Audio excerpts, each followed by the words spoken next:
প্রিয় বন্ধুরা, সবাই কেমন আছেন? আশা করি সবাই ভালো আছেন। আপনারা দেখতেই পাচ্ছেন আমার হাতে একটা ছাতু। এটা আপনার বাগানে, পাহাড়ে সব জায়গায় এটা থাকে এবং কি আপনার এটা সব জায়গায় সব সময় পাওয়া যায় না। এটা অনেক ভাগ্যের বিষয়।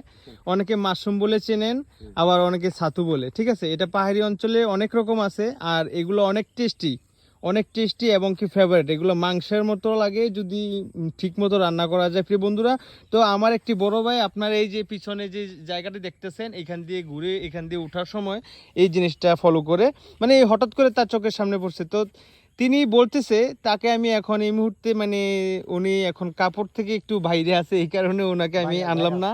ঠিক আছে, তো যাই হোক, এই জিনিসটা অনেক টেস্টি এবং কি অনেক মজাদার। একটা নাম হলো চারা ছাতু। এটা এই ছাতাটা আপনার চারা গাছ থেকে হয় এবং কি চা গাছের গোড়ায় থাকে। ঠিক আছে, চা গাছের গোড়ায় এইভাবে ফুটে থাকে।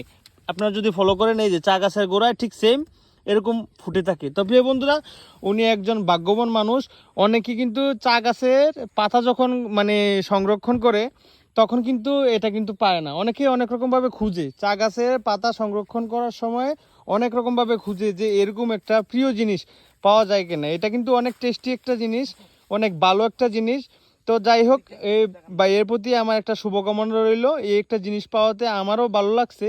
তো যাই হোক, উনি যাওয়ার পথে আমাকে এটা হাতে দিয়ে বলল যে এটা কি চিনেন? তো প্রিয় বন্ধুরা, এটা আমি চিনি।